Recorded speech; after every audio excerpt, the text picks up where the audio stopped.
2001ஆம் ஆண்டு உலக நாடுகள் எல்லாம் அதிசயப்பட்டாங்க. இப்படி இந்தியா போன்ற ஒரு வளரும் நாடால் ஒரு நவீன போர் விமானத்தை உருவாக்க முடியுமா என்று. உருவாக்கியதோடு மட்டுமல்ல, சோதனை செய்ததோடு மட்டுமல்ல, அதை நாம் பறக்கவும் விட்டு இந்தியா என்றால் சாதனையின் அடையாளம் என்று நிரூபித்தோம். அந்த விமானம் பறக்கும் அந்த வீடியோ காட்சியை நான் இப்போது உங்களுக்கு காட்ட விரும்புகிறேன். அது கொஞ்சம் கிளிக் பண்ணுங்க. அந்த வீடியோல ஸ்கிரீன்ல இல்ல ஃபர்ஸ்ட்ல இருந்து ப்ளே பண்ணுங்க. ஃபர்ஸ்ட்ல இருந்து ப்ளே பண்ணுங்க. இதுதான் இந்தியா தயாரித்த நவீன போர் விமானமான தேஜஸினுடைய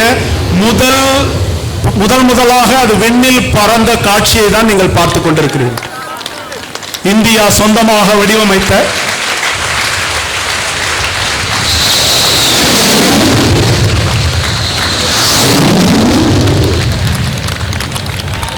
பாத்தீங்கன்னா போர் விமானத்தை உருவாக்குறதுல சிரமம் இருக்கிறது, பறக்க வைப்பதில் சிரமம் உண்டு.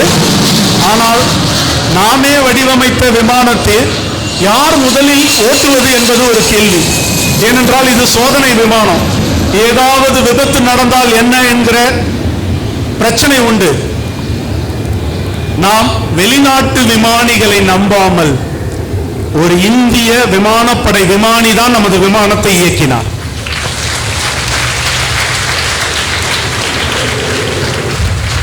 அவருடைய பெயர் விங் கமாண்டர் ராஜீவ் கத்தியால்.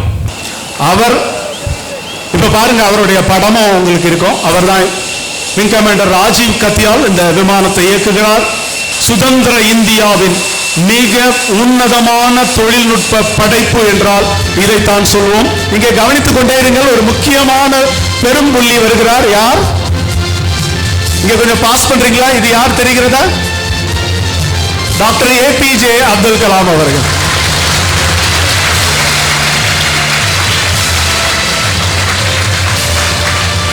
அது முதல் இவர்தான் ராஜீவ் கத்தியால் என்கிற இந்திய விமானி தான் நம்முடைய இந்திய விமானத்தை இயக்கினார். ஆக நம்மால் முடியும். நிறைய சவால்கள் எங்களுக்கு முன்பாக இருந்தன. ஆனால் சவால்களை எல்லாம் ஒவ்வொன்றாக தீர்த்து நாங்கள் இந்த நிலைமைக்கு வந்தோம். இவர் இந்த படத்தில் இருக்கிறவரை நீங்கள் கேள்விப்பட்டே இருக்க மாட்டீர்கள். ஏனென்றால் அவர் எந்த சினிமாவிலும் நடிக்கவில்லை. அவருடைய பெயர் கோட்டா ஹரிநாராயணா, டாக்டர் கோட்டா ஹரிநாராயணா. அவர்தான் இந்த LCA விமானத்தின் சீஃப் டிசைனர் என்கிற தலைமை விஞ்ஞானி. கரங்களை தட்டுவோமா? நம்ம மோட்டார் பைக்கு கார்லாம் வாங்கும்போது அதுல ரெஜிஸ்ட்ரேஷன் நம்பர் இருக்கும் இல்லையா? முன்னாடி கார் நம்பர், 2 வீலர் நம்பர் எல்லாம் பார்த்திருப்போம். விமானத்திலையும் அந்த மாதிரி நம்பர் இருக்கு. அந்த நம்பருக்கு பேரு டெயில் நம்பர்னு இங்க எழுதி இருக்கு பாருங்க, டெயில் நம்பர். ஓகே, இந்த டெயில் நம்பர் என்ன எழுதி இருக்கு? KH2002. KH என்ன தெரியுங்களா? டாக்டர் கோட்டா ஹரிநாராயணா. ஒரு நாடு விஞ்ஞானியை எப்படி கொண்டாடுகிறது பாத்தீங்களா? இதுல இன்னொரு சிறப்பு என்ன? நான் அவருடன் பணியாற்றும் வாய்ப்பை பெற்றவன். இந்திய அரசாங்கம்